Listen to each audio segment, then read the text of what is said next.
Com apenas um dedo, você abre a porta do mundo para a informação verdadeira, objetiva e sem censura. Com apenas um dedo, você se junta a esse compromisso. Você vê o resultado de nosso trabalho, a sua nova visão do mundo. Mundial Telenotícias Brasil.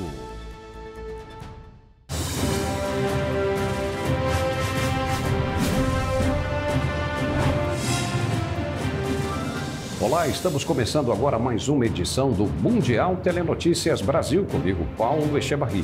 Acompanhe.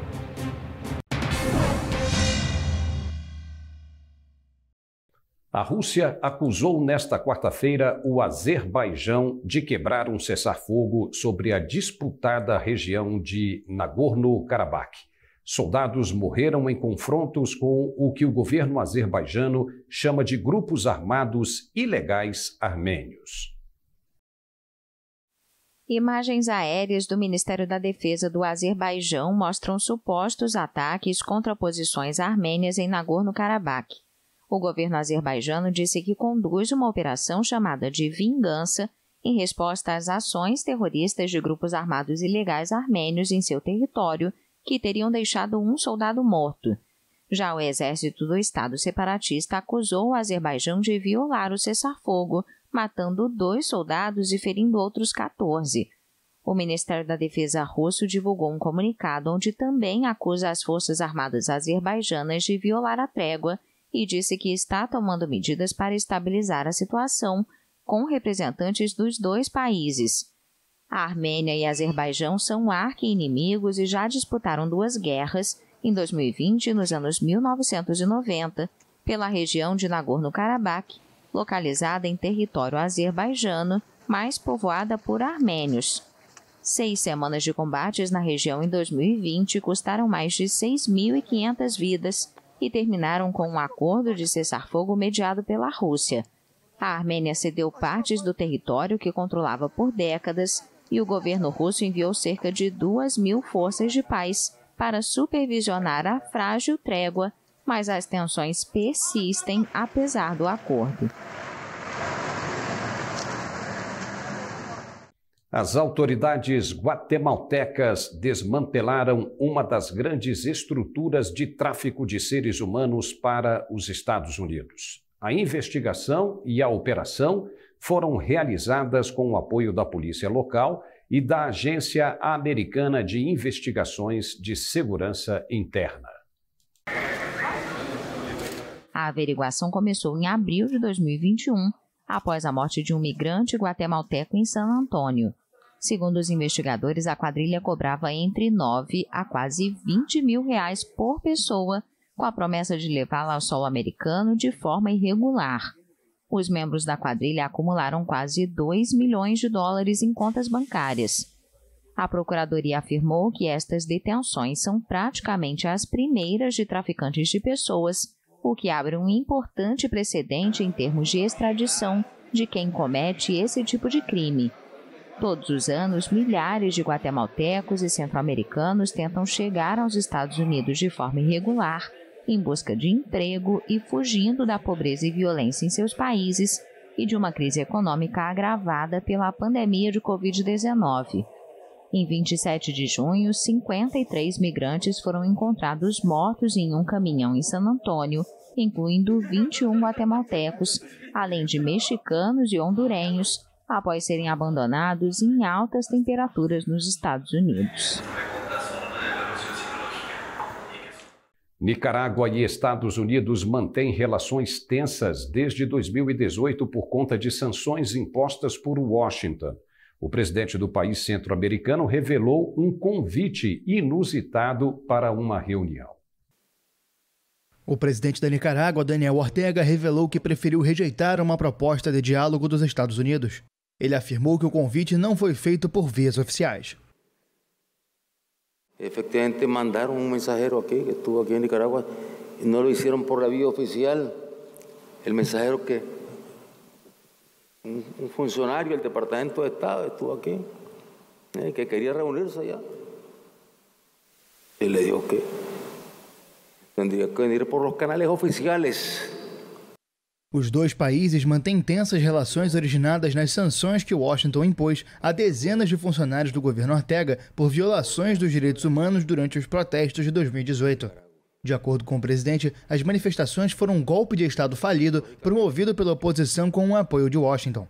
A repressão aos protestos deixou mais de 350 mortos e 190 opositores ainda estão presos sob acusações de minar a integridade nacional e outros crimes. Entre os detidos estão 7 ex-aspirantes à presidência que buscavam competir contra Ortega nas eleições de novembro do ano passado.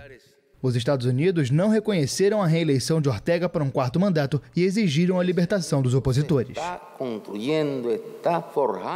A operação do exército americano com drones, que resultou na morte do líder da Al-Qaeda, Ayman al-Zawahiri, mostra a capacidade dos Estados Unidos de eliminar alvos no Afeganistão. Mas, segundo o pesquisador da Universidade George Washington, Andrew Mines, a ação não pode ser vista como uma estratégia para conter grupos terroristas. A morte do líder da Al-Qaeda, Ayman al-Zawahiri, é um enorme sucesso para os Estados Unidos e para a coalizão global, e um golpe significativo para o grupo terrorista. Mas o pesquisador da Universidade George Washington, Andrew Mines, alerta que o episódio não define toda a estratégia americana, quase um ano após sua retirada do Afeganistão. And so this is a huge success for the US and for the global coalition. At the same time, one strike does not define a whole strategy. In the 11 to 12 months since the US left Afghanistan, this is one of only a handful of strikes that have eliminated terrorists. One of those strikes was errant and killed 7 civilians, including a former US humanitarian contractor. And so, we have a small sample of strikes. It is early days for the strategy right now, but nonetheless, it is a significant blow to Al-Qaeda and its global network of affiliates. De acordo com um funcionário de alto escalão do governo americano, Washington localizou a família do terrorista neste ano em uma casa usada como esconderijo em Cabul. Um trabalho de inteligência confirmou nos meses seguintes que o próprio Ayman al-Zawahiri estava no local. Os americanos estudaram a estrutura da casa, os riscos para os civis e seu estilo de vida. O líder da Al-Qaeda nunca saía da residência. And so it does speak to our ability to strike very high-profile targets all the way to the top of terrorist organizations. What it does not speak to is how well we can contain terrorist organizations. Al-Qaeda is a vanguard group in Afghanistan. They are much smaller. They have a smaller organizational presence from which they coordinate global operations. But groups like ISIS-K are challenging the Taliban for control of Afghanistan. They are much larger in number than Al-Qaeda is in the country. And so those threats, how well one-off strikes now and then can contain them, has yet to be seen, but we know from experience and we know from evidence that we've looked through for the past decades now that it does not look promising. A morte do líder terrorista é um marco na administração de Joe Biden. O presidente americano, que ainda se recupera da Covid e encontra-se em uma situação complicada nas pesquisas, saiu com a imagem fortalecida com o anúncio da operação, quase um ano após a caótica retirada das tropas do Afeganistão. O cartel do petróleo da OPEP+, decidiu nesta quarta-feira aumentar levemente a produção, apesar das negociações do presidente dos Estados Unidos, Joe Biden, em meados de julho na Arábia Saudita, para tentar conter o aumento de seus preços.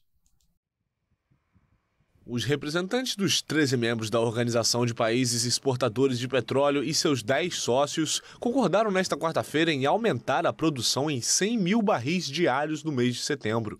O número é bem abaixo dos meses anteriores, quando chegaram em torno de 432 mil e 648 mil barris adicionais. A decisão ocorre apesar das negociações do presidente dos Estados Unidos, Joe Biden, em meados de julho na Arábia Saudita, para tentar conter o aumento dos preços. Após o anúncio da OPEP, os preços do petróleo subiram imediatamente para a decepção do presidente americano. A decisão mostra que o cartel continua unido e, de fato, atende aos interesses de Moscou, que são diametralmente opostos ao de Washington.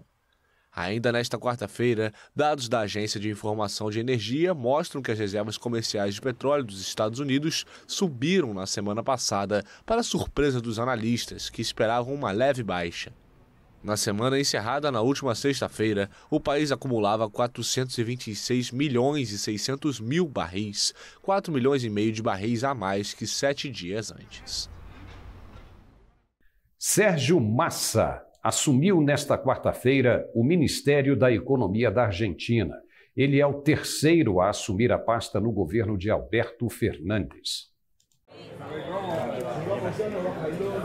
O novo ministro da Economia da Argentina, Sérgio Massa, não é economista, mas é um advogado hábil e um líder político designado para ser um piloto de tempestades e evitar que o país sucumba em meio a uma difícil situação cambial e inflacionária.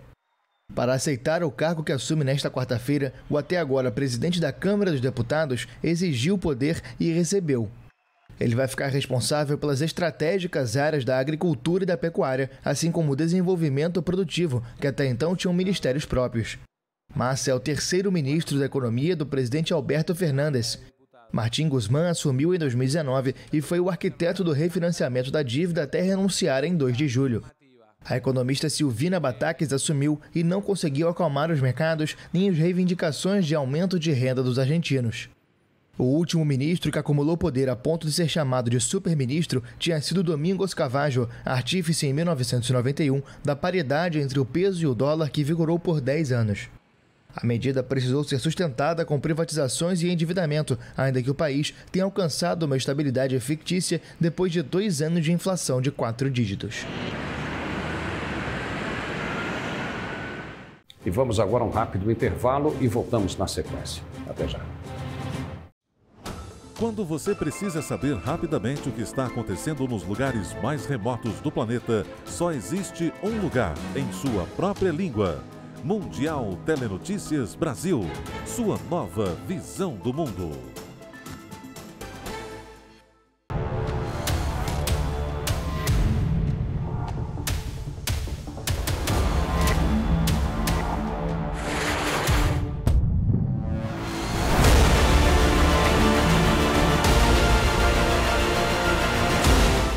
Satisfação conduzir os primeiros itens de série no Brasil.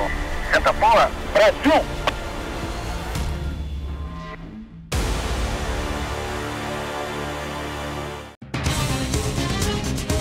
É uma questão de tempo antes que você ouça a notícia. Depois de ouvi-la, você terá todas as notícias em nossa língua. Agora existe uma nova visão do mundo e um novo lugar para acompanhá-lo. Mundial Telenotícias.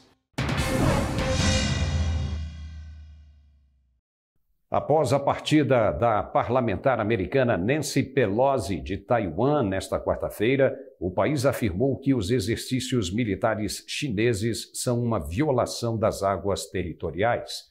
Em alguns pontos, a zona de operações da China ficou a menos de 20 quilômetros da costa. Taiwan continuou com o tom de desafio depois das ameaças da China, que organizou exercícios militares em represália à visita da presidente da Câmara de Representantes dos Estados Unidos, que deixou a ilha nesta quarta.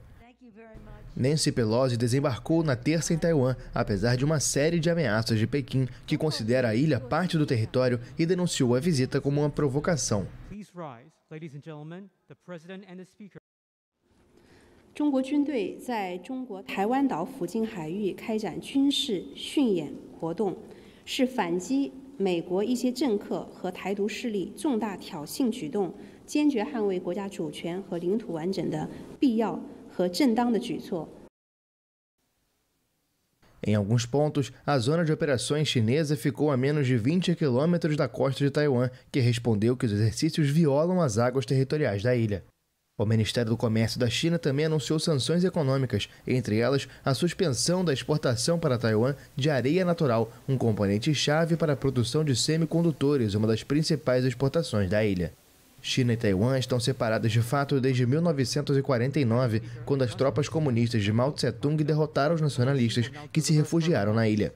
Washington reconheceu, em 1979, o governo de Pequim como representante da China, mas prosseguiu com um apoio militar a Taiwan. O Iraque enfrenta uma onda de protestos contra o governo. Há 5 dias, os manifestantes liderados pelo pregador Moqtada Sadir ocupam o parlamento na capital, Bagdá. Milhares de manifestantes iraquianos ocuparam o parlamento na zona verde de Bagdá nos últimos 5 dias, na mais recente turbulência política a atingir o país marcado pela guerra. O protesto em massa é liderado por seguidores do poderoso pregador muçulmano xiita e político Moqtada Sadri, que está enfrentando uma facção xiita rival apoiada pelo Irã, chamada de Estrutura de Coordenação. Muitas vezes os manifestantes repetem a retórica sadrista, mas também expressam raiva contra um sistema político ineficaz, serviços públicos precários e a fraca economia do país rico em petróleo, mas atormentado pela corrupção. Quase 2 décadas depois que uma invasão liderada pelos Estados Unidos derrubou Saddam Hussein e meses depois das últimas eleições, o impasse deixou o Iraque sem um novo primeiro-ministro ou presidente. Sadri é um clérigo que chegou a dirigir uma milícia contra as forças governamentais iraquianas e o exército dos Estados Unidos. Segundo analistas, ele está utilizando os protestos de rua para indicar que seus pontos de vista devem ser considerados na formação do novo governo. Desde sábado, seus partidários ocupam o parlamento do país, situado na chamada Zona Verde, a área mais protegida de Bagdá, onde se encontram instituições e embaixadas. A mobilização continua, apesar da ordem das autoridades para desocupar o local. Os eleitores do conservador estado americano do Kansas optaram por manter o direito ao aborto. Foi a primeira consulta popular no país sobre o tema desde que a Suprema Corte anulou o direito federal à interrupção da gravidez em junho. A emenda foi apresentada no Congresso Estadual, dominado pelos republicanos, por um grupo de legisladores. A votação é vista como um teste para o direito ao aborto em todo o país, já que as legislaturas dominadas pelos republicanos se apressam em impor proibições rígidas ao procedimento. O presidente Joe Biden comemorou a decisão no Twitter logo após o resultado na terça-feira. Esta noite, os moradores do Kansas usaram suas vozes para proteger o direito de escolha das mulheres e de acesso ao atendimento médico reprodutivo. O resultado do Kansas implica a manutenção de uma sentença de 2019 da Suprema Corte Estadual que garante o acesso ao aborto até a 22ª semana de gestação. E ainda nos Estados Unidos, uma batalha jurídica se travou sobre o acesso ao aborto. O Departamento de Justiça entrou com uma ação contra o estado de Idaho para forçar a realização do procedimento em casos de emergências médicas nos hospitais que recebem fundos do Programa Federal de Seguro de Saúde, o Medicare.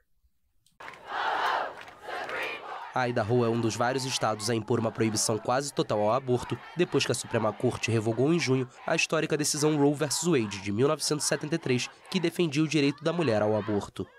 O Departamento de Justiça disse que a legislação estadual, que vai entrar em vigor em 25 de agosto, conflitua com a Lei de Trabalho e Tratamento Médico de Emergência, aprovada pelo governo federal, a EMTALA, na sigla em inglês.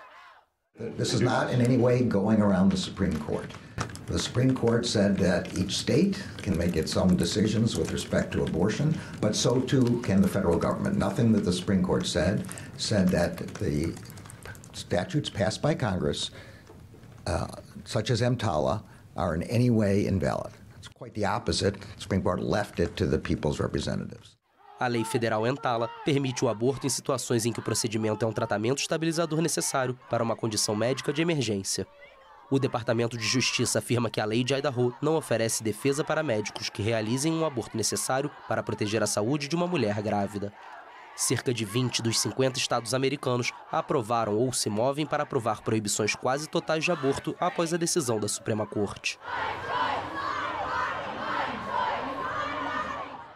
O chanceler alemão Olaf Scholz afirmou nesta quarta-feira que poderia fazer sentido prolongar a exploração das 3 últimas usinas nucleares ativas na Alemanha. O país tem sido afetado pela escassez de gás russo e teme uma crise energética. Berlim planejava abandonar a produção de energia nuclear no final deste ano. Und was die Energieversorgung in Deutschland betrifft, sind die 3 letzten Atomkraftwerke, wie jeder weiß, ausschließlich relevant für die Stromproduktion und nur für einen kleinen Teil davon. Aber trotzdem kann das Sinn machen. A decisão sobre a ampliação da vida útil das usinas deve ser tomada na semana que vem, a depender do que considerarem os especialistas que analisam a situação no momento. As 3 usinas ainda em operação, na Baviera, na Baixa Saxônia e em Baden-Württemberg, contribuem atualmente com 6% da produção líquida de eletricidade na Alemanha. A questão da prorrogação divide a coalizão do governo. O Partido Verde está cético, enquanto os liberais do FDP são favoráveis e o Partido Social Democrata de Scholz está reservado até agora. O navio Razoni, que carrega a primeira carga de grãos ucranianos liberada desde o início da invasão russa, foi inspecionado nesta quarta-feira. A embarcação foi autorizada a prosseguir com a rota. O barco transporta o primeiro carregamento de grãos ucranianos liberado desde o início da invasão russa. A inspeção durou pouco menos de 1h30 e foi realizada por uma equipe de 20 agentes russos e ucranianos. O navio saiu em direção ao Bósforo para seguir viagem até o Líbano. O carregamento de 26 mil toneladas de milho partiu na manhã de segunda-feira do porto de Odessa e é o primeiro autorizado com base no acordo assinado em 22 de julho em Istambul entre Rússia e Ucrânia, com mediação da Turquia e apoio da ONU. O tratado permitiu a retomada do fornecimento aos mercados mundiais de cereais bloqueados desde o início da invasão, sob a supervisão internacional. A Ucrânia exporta praticamente metade do óleo de girassol utilizado no mercado internacional e é um dos principais fornecedores de cereais do mundo. A interrupção quase total das exportações levou à disparada dos preços a ponto de impedir as importações de alguns dos países mais pobres do mundo. E depois do intervalo voltamos com mais informações. É só um minuto. Até já. A melhor alternativa de notícias internacionais em português. Mundial Telenotícias Brasil. É preciso coragem para olhar para o passado e ver as adversidades que superamos. Durante todo o caminho, enfrentamos batalhas, fazemos escolhas e sabemos que não chegamos sozinhos onde estamos. A Marinha está repleta de grandes heróis que inspiram novas histórias. Somos a força que transforma.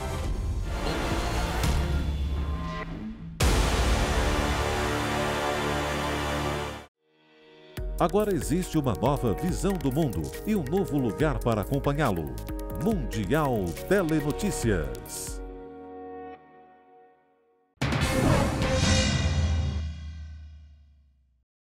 Argentina, Chile, Paraguai e Uruguai lançaram candidatura conjunta para sediar a Copa do Mundo de 2030. Seria o primeiro mundial compartilhado entre 4 países. Um evento em Montevidéu reuniu autoridades do esporte dos vizinhos, dando início a uma campanha apoiada pela Conmebol. Hoy, en esta candidatura conjunta, estamos creyendo de que, porque además y no menor, se cumplen 100 años y es muy importante y meritorio que el fútbol reconozca todo esto que Sudamérica ha contribuido y sigue contribuyendo con el fútbol mundial. Em 1930, o Uruguai sediou a primeira edição do torneio, conquistada pelos donos da casa. O presidente da Conmebol, Alejandro Domingues, ressaltou que não basta o argumento simbólico, que deve ser acompanhado de um projeto concreto. Este no es un proyecto ni de los presidentes que estamos acá arriba, ni de la Conmebol, ni de los gobiernos. Este es un proyecto que nos tiene que hermandar a todos, a Uruguay y al resto del continente sudamericano, en este propósito que se tiene que hacer realidad. As autoridades indicaram que a ideia é contar com 14 estádios, lembrando que em 2030 serão 48 seleções participantes. Em maio de 2023, os 4 países vão apresentar a candidatura à FIFA, que deve definir a sede em 2024. Espanha e Portugal em conjunto são, por enquanto, os únicos rivais, após se postularem em junho de 2021. O Papa Francisco confessou nesta quarta-feira que recebeu como um tapa os depoimentos que ouviu durante sua viagem ao Canadá. O pontífice escutou relatos dos indígenas vítimas de abusos em internatos católicos.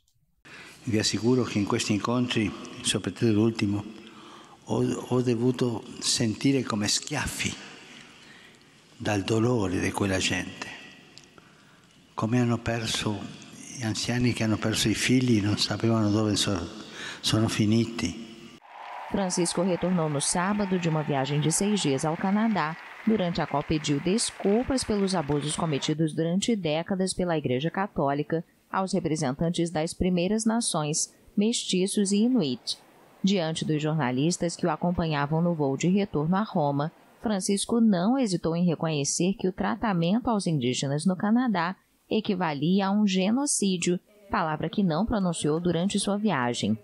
O Papa concluiu a visita ao Canadá em Iqaluit, capital do vasto território de Nunavut, no arquipélago ártico, onde voltou a pedir desculpas pela violência nos 139 internatos, para onde foram enviadas cerca de 150 mil crianças indígenas desde o final do século XIX até a década de 1990.